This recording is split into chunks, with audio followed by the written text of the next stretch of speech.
All right, Jim. Well, let's get a couple questions in. Well, maybe more than a couple, but let's get some questions in starting now here on this show. And as I'm sure you're aware, a topic that a lot of people have sent in questions about is the recent passing of Don Kernodle. Oh, and yeah. Everyone wanted to know your thoughts and if you ever worked with him, were you ever around him, and how much did you get to see him? Because obviously him and Slaughter were fantastic, but were you able to see that as was happening in 1982, 1983?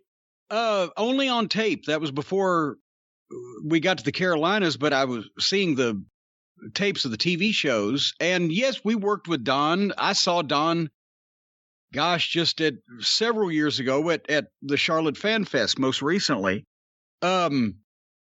But yeah, the Midnight Express, we had matches with Don and different partners. When at the time that we got to the Carolinas, Don was still there, but Dusty wasn't using him as prominently as George Scott had. And yes, not just George Scott. I mean, that's the thing. Dusty, I hate to interrupt you. I'm sorry, but well, go ahead. I do want to say Dusty blew it with Don Kernodle because there was something happening. He was a guy who got elevated with the program teaming with Slaughter. Coming out of that, they put him with Ivan Koloff. They turn him babyface against the Russians. He's super over. And then Dusty that's it. Your time's up.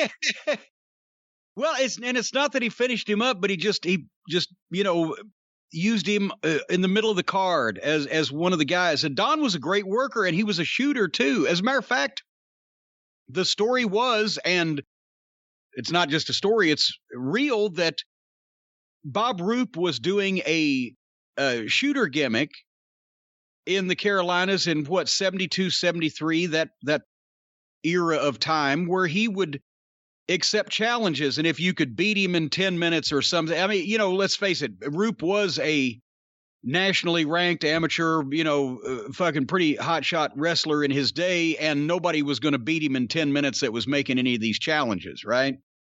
But Kernodle tried. He had a good career as an amateur and a collegiate, and Les Thatcher mentioned on Twitter that he's the one that had him sign the release, because it's like you had to sign a release if you were going to do this. Hey, if you get hurt, you can't sue us.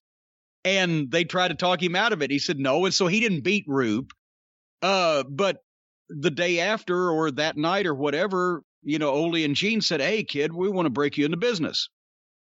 So that's how he got started. And kind of as a trivia note, do you know who else got started doing a shoot challenge with Bob Roop that they didn't win, but they were picked for to get the Roop angle over, but because he had a little amateur background in school? William Harding. No. Dennis Condrey. Get out of here. I did not know that. Wow. Dennis Condrey's brother-in-law was Joe Turner, who all worked as Joe Sky. Remember the team of Joe and Bill Sky? Turner, Bowman. They had a kind of a cowboy gimmick. Anyway, Dennis had just got out of school and was, visiting or doing whatever. And they knew he had wrestled a little bit in school, and they needed guys to get the thing with Roop over. And they said, just don't get too smart ass with him and he won't hurt you. Well, but he hung in there. And so they said, yeah, well, we'll get you into business. Anyway, with Kernodle, that was the thing. He was in really good shape. He was a really good worker. He wasn't how can I say this? He wasn't like a out of control or over the top or really colorful personality on his own, but especially as a team with Slaughter, Sarge, handled that part of it quite well. And Don had everything else going for him. And maybe that's the thing. Maybe Dusty just did, because Don was not a fucking wild man, and Dusty liked, big personalities. But yeah, we worked with him a number of times. And also his brother's name was Wally, but they called him Rocky. And Rocky did not resemble Sylvester Stallone. But he resembled Keith Larson. Yes. And Keith Larson was another name they gave him. But, Rocky Kernodle was they teamed them up sometimes when you could have the heels get the heat on Rocky, the younger brother that everybody knew was the younger, smaller guy, and then give Don the tag. But yeah, he was a good worker and a nice guy, friendly, no issues. It just and he's another one of the guys that he got out of the business quicker than he probably would have because there was no more territories. When he was finished with Crockett, I don't know did he ever show up in WWF? Some of the guys did, and you've forgotten about it. The problem was, and it's always so weird the way this happened. So him and Slaughter have this run against Steamboat and Youngblood that we're still talking about today. Yeah. For good reason. So Slaughter goes back to the WWF in '83, where he had been previously a top heel a few years before that, before he went to Mid-Atlantic. He brings Kernodle with him. They push Slaughter the way they did previously, top heel, managed by the Grand Wizard. Kernodle's basically a job guy on TV. And I never understood what the hell just happened there. And then he went back to Mid-Atlantic and got used appropriately with the Ivan Koloff thing. But I don't know what that was. And Dusty did not want to book him, it seemed like. But that answers that question. He didn't go to the WWF after the last run with Crockett because he'd already seen what that was going to turn out like. Yeah. And there was no place else to go at that point. So, he's another one of the guys that just got out of the business early.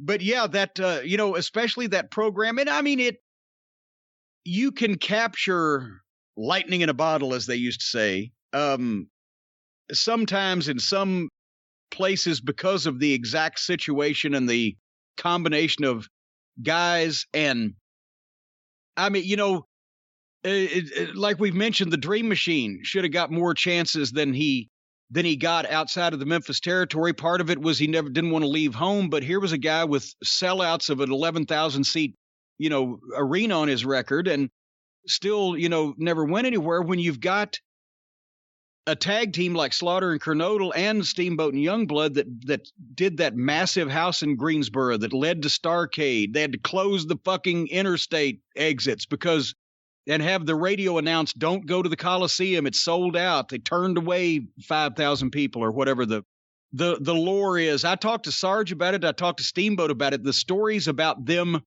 not physically being able to drive their vehicles to the Greensboro Coliseum and having to just stop and park their cars and walk to the building are true to get in. But after that was, like you said, with Slaughter and Kernodle, that was a huge run. They drew mega money and then, but Dusty wasn't going to book. Well, I shouldn't say it this way, but after Slaughter leaves WWF, beginning of 1985, he ends up working Pro Wrestling USA and then pretty much primarily for the AWA, does indie shows. Dusty brings him in, I think, once. And it's like him and Kernodle and maybe Dusty, I forget, against like the three Russians. Big deal. Kernodle and Slaughter reuniting, this time as baby faces. But, there's a reason Steamboat left. There's a reason a lot of guys said that Dusty wasn't going to bring in anyone that would get over more than he was. I don't know if that's why Slaughter didn't come back, but you would think after WWF Carolinas, he's now a bigger star than ever before.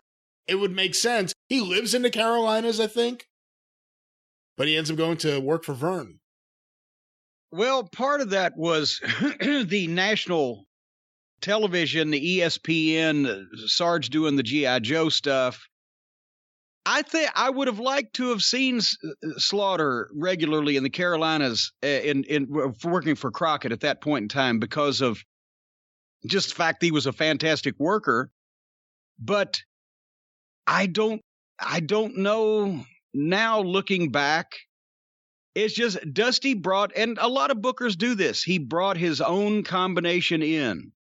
And if you notice, he almost, except for Flair, which was a gimme, he almost stayed away from guys that were over in the Carolinas under previous administrations because he wanted to do his own thing and have his own crew. And, they did record business for a reason.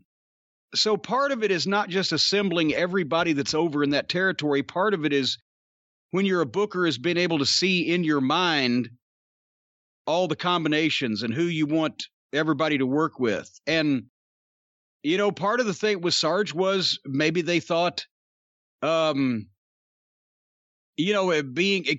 part of the thing with G.I. Joe and being the hottest baby face in the business at the point in time there was you couldn't beat him very often, or it kind of wore the fucking gimmick down. So I don't know, but that wouldn't have been the case with Don Kernodle anyway. When people say Dusty didn't book people because if they could get over bigger than him, because I don't know if anybody's made that claim about Don yet that he could have got over Dusty. But it is odd that Don, especially in that territory, was so over. But when Dusty was in charge, he just used him in the middle because he was there. But I'd seen Don Kernodle in Louisville in 1975 when he was almost a rookie. That was his second or third year in the business. And, he was an exciting young babyface, and he got to work a number of different promotions. Florida, I think Georgia for a while, Tennessee, both ends of Tennessee at that point in time. He'd been in the business by the mid 80s, 10 or 12 years and had quite a bit of experience. So anyway, I hated to hear that. Last time I saw him, it's funny. I was always a fat fuck. And then I got out of the business and lost weight and watch my diet. All these guys were fucking physical specimens, and they get out of the business and they weigh 300 pounds. I'm liking the way I'm doing it. I'm thinking that might be the best fucking path, is to lose the weight at the end of the life instead of gain it. That's what I'm trying to do. Don Kernodle. Never forgotten. No, but he was a heck of a guy. And I'll tell you something else. Buddy Landell used to do an impersonation of Rocky, his brother. It would crack us up in the car because Rocky had big buck teeth. And he's working with Buddy Landell one night on TV.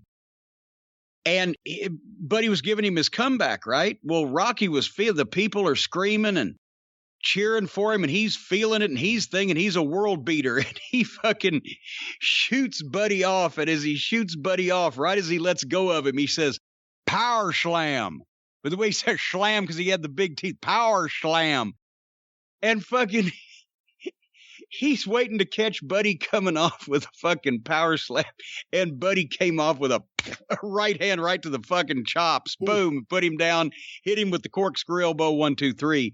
And come back in the locker room, he said, "He shot me off and called power slam."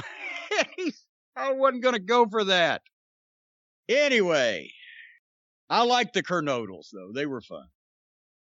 I guess Wally still is. He's still around.